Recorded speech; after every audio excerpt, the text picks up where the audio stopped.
Assalamualaikum warahmatullahi wabarakatuh. Bismillahirrahmanirrahim. Alhamdulillahi rabbil alamin. Wassalatu wassalamu ala ashrafil anbiya'i wal mursalin wa ala alihi wa sahbihi ajma'in. Amma ba'.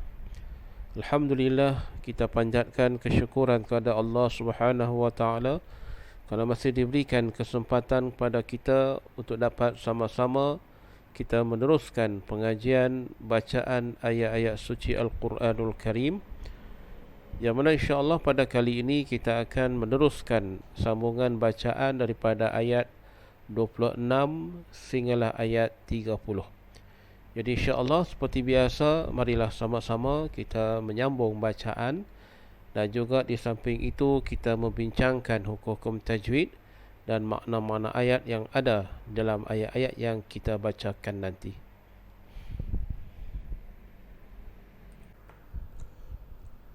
A'udzu billahi minasy syaithanir rajim. Bismillahirrahmanirrahim. قل إنما العلم عند الله وإنما أنا نذير مبين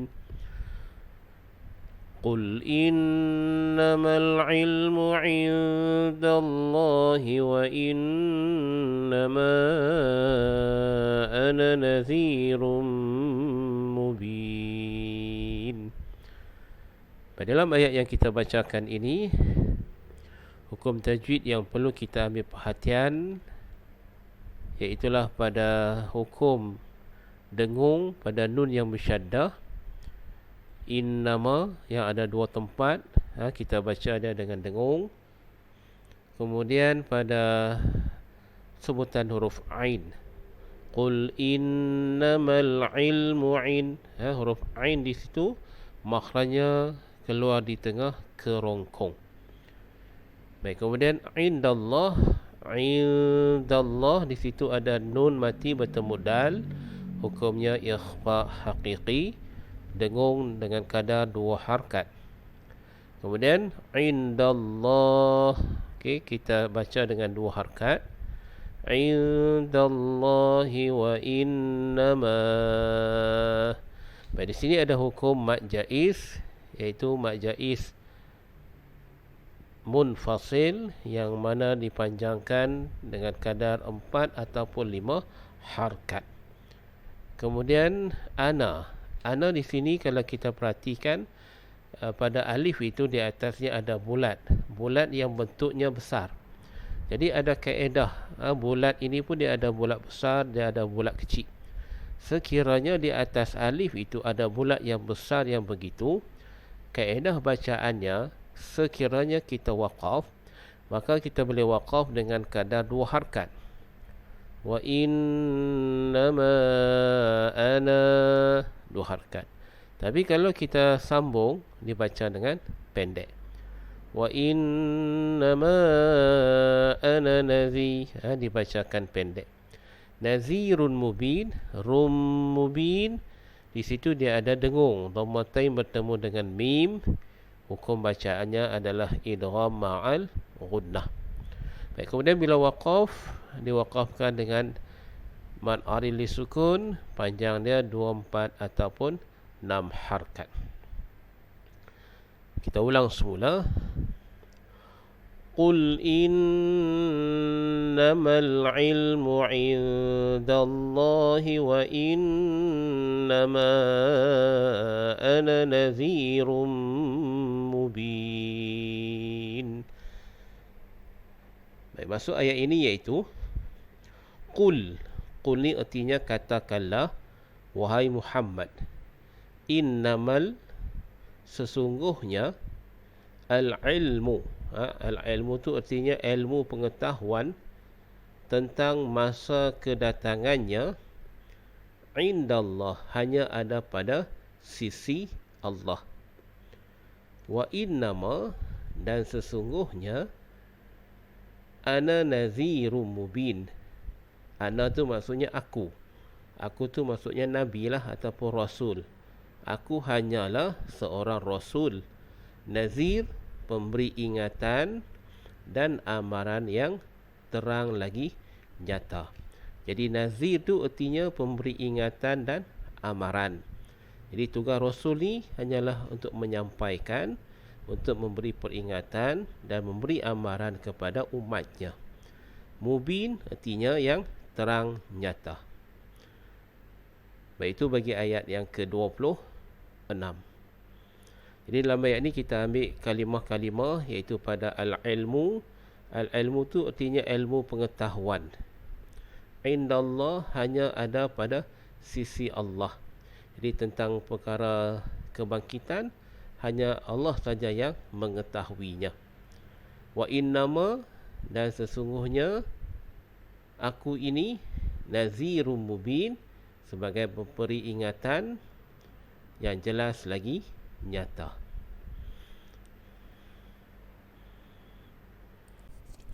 Ayat 27. فَلَمَّا رَأَوْهُ زُلْفَةً سِيئَتْ وُجُوهُ الَّذِينَ كَفَرُوا وَقِيلَ هَذَا الَّذِي كُنْتُمْ بِهِ تَدَّعُونَ فَلَمَّا رَأَوْهُ زُلْفَةً سِيئَتْ وُجُوهُ الَّذِينَ كَفَرُوا وَقِيلَ هَذَا الَّذِي كُنْتُمْ بِهِ تَدَّعُونَ. Baik, dalam ayat yang ke-27 ini, hukum tajwid yang ada iaitu ada mim yang bersyaddah, dibaca dengan dengung. Falamma, dengung 2 harakat iaitu wajibal gunnah. Ra'auhu, ra'au tu dia jadi hukum lin, kita baca dia dengan lembut. Zulfatan si, fatan si, situ hukum ikhfa haqiqi, dengung 2 harakat. Zulfatan si, kita renggangkan sikit lidah. Kemudian si'at, si'at tu dia ada hukum mad wajib muttasil, panjang dia 4 ataupun 5 harakat. Si'at wujuhul ladzi, at bagi ta tu dibaca dengan berangin. Wujuhul ladzina kafaru, kita waqaf 2 harakat pada kafaru. Wa qila hadzal ladzi kuntum, nun mati bertemu ta, hukumnya ikhfa haqiqi. Kemudian mim mati bertemu dengan ba, ikhfa syafawi. Kemudian bihi, bihi di situ dia ada huruf ha, lepas tu ada ya kecil, dan lepas tu ada huruf ta. Ini namanya maksilah qasirah. Jika selepas ya kecil ataupun wa kecil tu ada huruf hamzah, itu namanya maksilah tawilah. Yang pentingnya dia ada tanda mat di atas waw ataupun ya kecil. Kemudian tad'un bila waqaf dia jadi mad arili sukun, kita panjang dia 24 ataupun 6 harakat. Tapi kaedah dia kalau kita panjang ke semua di akhir ayat itu 6 harakat, maka kita samakan ke semua ayat-ayat di akhir itu dengan 6 harakat. Kita ulang semula. فَلَمَّا رَأَوْهُ زُلْفَةً سِيئَتْ وُجُوهُ الَّذِينَ كَفَرُوا وَقِيلَ هَذَا الَّذِي كُنْتُمْ بِهِ تَدَّعُونَ. Baik, maksud ayat yang ke-28 ini iaitu falamma ra'auhu, kemudian apabila datang hari kiamat dan mereka melihat, ra'auhu tu mereka melihat, zulfatan, azab yang dijanjikan itu, si'at wujuhul ladzina kafaru, secara dekat.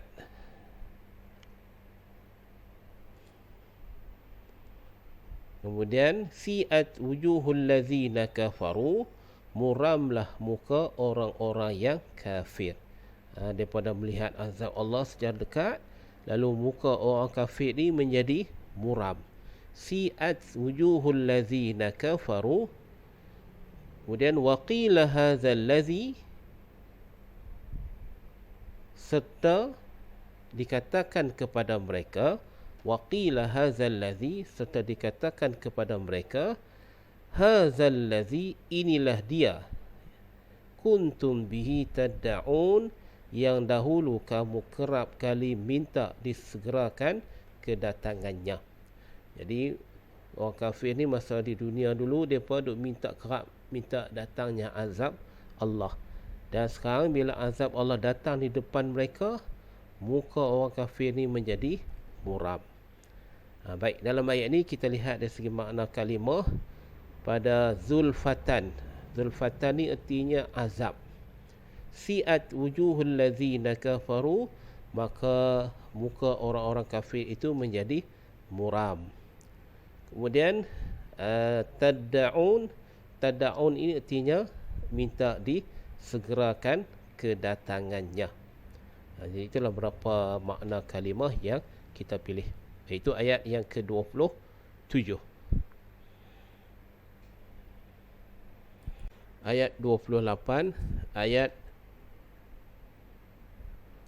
قل أرأيتم إن أهلكني الله ومن معي أو رحمنا فمن يجير الكافرين من عذاب أليم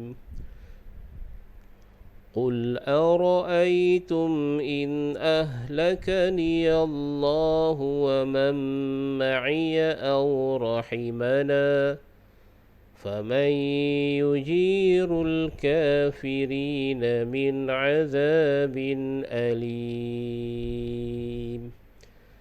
Dalam ayat yang ke-28 ini, dari segi bacaan tajwidnya kita lihat, Qul ara'aytum, Ar-Ra'ai, ai itu menjadi hukum lin, dilembutkan. Kemudian ada mim bertemu dengan hamzah, izhar syafawi. Kemudian nun mati bertemu hamzah, hukumnya izhar halqi. Ahlakani Allahu wa man ma'iya, wa man tu nun mati bertemu in, idgham ma'al gunnah. Au rahimana, kita waqaf di situ disebabkan ayat ni panjang dan nafas kita ni tak sampai hingga akhir, jadi kita waqaf situ. Kemudian famay yujiru, nun mati bertemu ya, hukumnya idgham ma'al gunnah. Yujirul kafirina min azab, nun mati bertemu ain, hukumnya izhar halqi. Azabin, kasratain bertemu hamzah, hukumnya izhar halqi. Kemudian kita waqaf dengan mad arid lis sukun, dipanjangkan dengan kadar 24 ataupun 6 harkat. Kita ulang semula.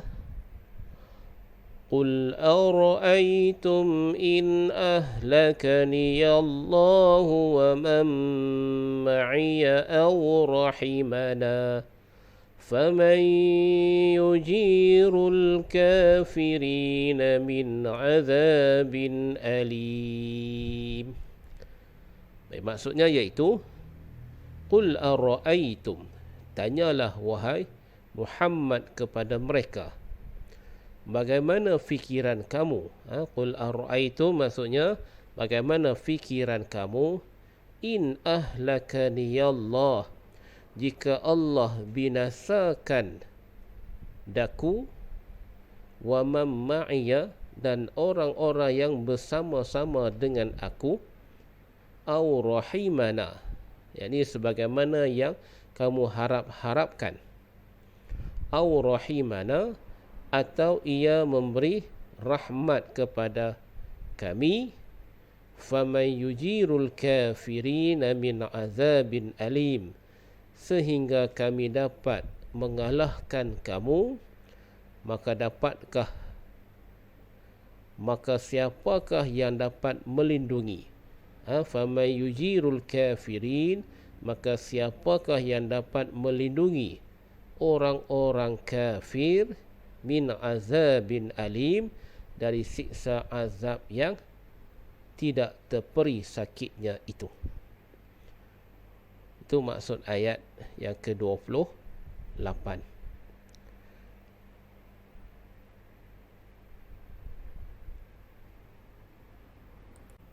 Ayat yang ke-29, Qul huwa ar-Rahmanu amanna bihi wa alayhi tawakkalna فستعلمون من هو في ضلال مبين قل هو الرحمن آمنا به وعليه توكلنا فستعلمون من هو في ضلال مبين. Dalam ayat ini, Qul huwa ar-Rahman, huwa ar-Rahman tu huruf ra tu dibaca dengan tebal. Qul huwa ar-Rahman, ar-Rahman huruf ha keluarnya di tengah kerongkong. Amanna, a menjadi mad badal dibaca 2 harakat. Manna wajib al-gunnah dibaca dengan dengung. Bihi wa alai, bihi menjadi mad silah qasirah 2 harakat dipanjangkan. Wa alaihi, laihi menjadi lin, dibaca dengan lembut. Tawakkalna, kita waqaf di situ. Baik, huruf sa tu, sa lam ya tu maksudnya waqaf tu waqaf yang elok. Maksudnya afdal kita baca sambung. Tapi boleh kalau nafas kita tak cukup, kita boleh waqaf di situ. Fasata'lamuna man huwa fi dhalalin mubin. Fasata'lamuna man huwa, nun mati bertemu dengan ha, izhar halqi. Dhalalim mubin, lim mubin kasratain bertemu dengan mim, hukumnya idgham ma'al gunnah, dan kita waqaf dengan mad arili sukun 2, 4 ataupun 6 harakat. Jadi kaedahnya kalau baca 6, jadi kesemua mad arili sukun panjang 6 harakat. Kita ulang semula.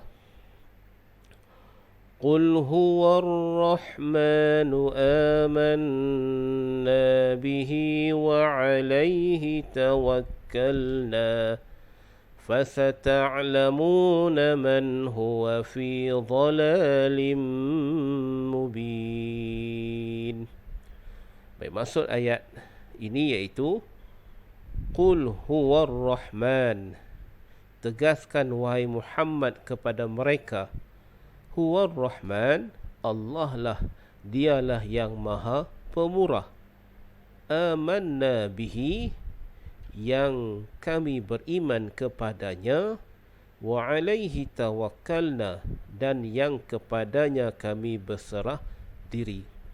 Fasata'lamun, oleh itu kamu akan mengetahui kelak, man huwa fi dhalalim mubin, siapakah yang berada dalam kesesatan yang nyata. Ayat 30. Qul ara'aytum in asbaha ma'ukum ghawra faman ya'tikum bima'in ma'in. قل أرأيتم إن أصبح ماؤكم غورا فمن يأتيكم بماء معين. Dalam ayat yang terakhir ini, hukum tajwid kita lihat pada Qul ara'aytum. Ara'ay itu dia jadi hukum lin, dibaca dengan lembut. Kemudian mim mati, di atasnya ada sukun bertemu dengan hamzah, namanya izhar syafawi. Kemudian in asbaha, in nun mati, di atasnya ada sukun, itu namanya izhar halqi. Jadi kedua-dua hukum izhar itu dibaca dengan nyata dan jelas. Kemudian huruf sad tu kita baca dia dengan tebal. Asbaha, asbaha, asbaha. Tebalkan. Dan sod ini termasuk dalam sifat sofir, yakni berdesir. Bunyinya umpama bunyi angsa. Bunyi bagi huruf sod. Kemudian ma'ukum. Ma'u tu di situ dia ada hukum mad wajib muttasil, panjang dia 4 ataupun 5 harkat. Ma'ukum mimati di atasnya ada sukun, namanya izhar syafawi. Kita baca dah dengan jelaslah. Kemudian ghawra, ghaw di situ dia jadi hukum lin, lembutkan. Dan bila waqaf pada ghawra tu waqaf dengan mad iwad, kita waqaf dengan kadar 2 harkat. Tapi kalau kita baca sambung, maka dia menjadi hukum ikhfa haqiqi. Kemudian pada faman yati, nun mati bertemu ya, hukumnya idgham ma'al ghunnah. Kemudian ya'tikum, ti itu dia jadi hukum mad asli.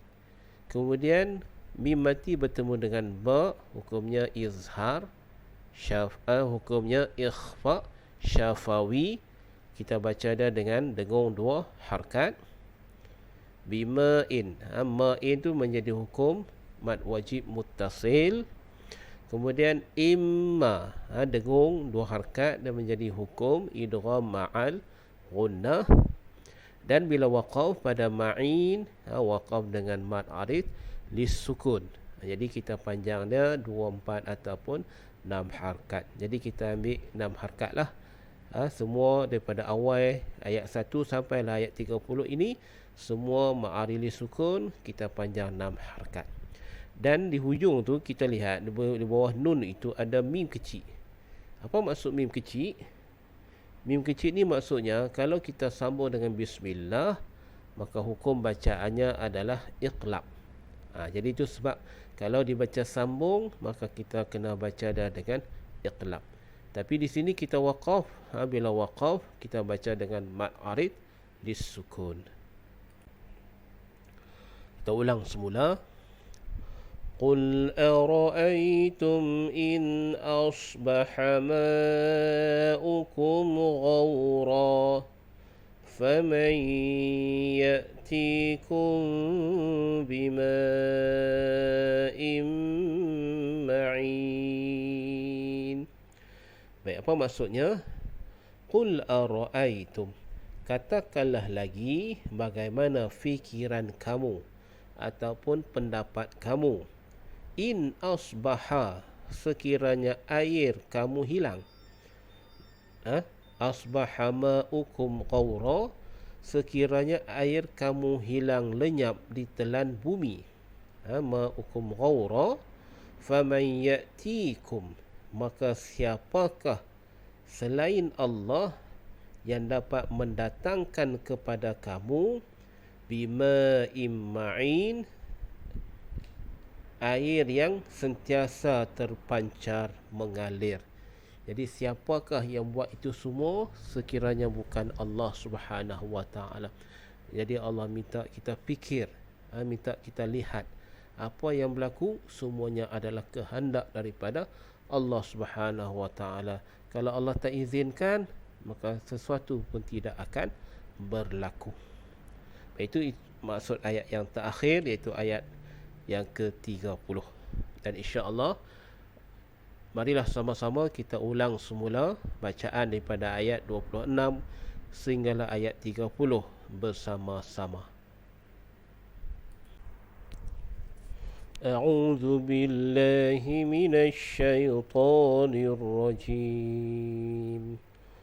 قل إنما العلم عند الله وإنما أنا نذير مبين فلما رأوه زلفة سيئت وجوه الذين كفروا وقيل هذا الذي كنتم به تدعون قل أرأيتم إن أهلكني الله ومن معي أو رحمنا فمن يجير الكافرين من عذاب أليم قل هو الرحمن آمنا به وعليه توكلنا فستعلمون من هو في ضلال مبين قل أرأيتم إن أصبح ماؤكم غورا فمن يأتيكم بماء معين صدق الله العظيم. Sekian, moga-moga ada manfaat apa yang kita bincang daripada ayat pertama sehinggalah ayat yang ke-30 bacaan surah Al-Mulk ini. InsyaAllah. Sekian. Assalamualaikum warahmatullahi wabarakatuh.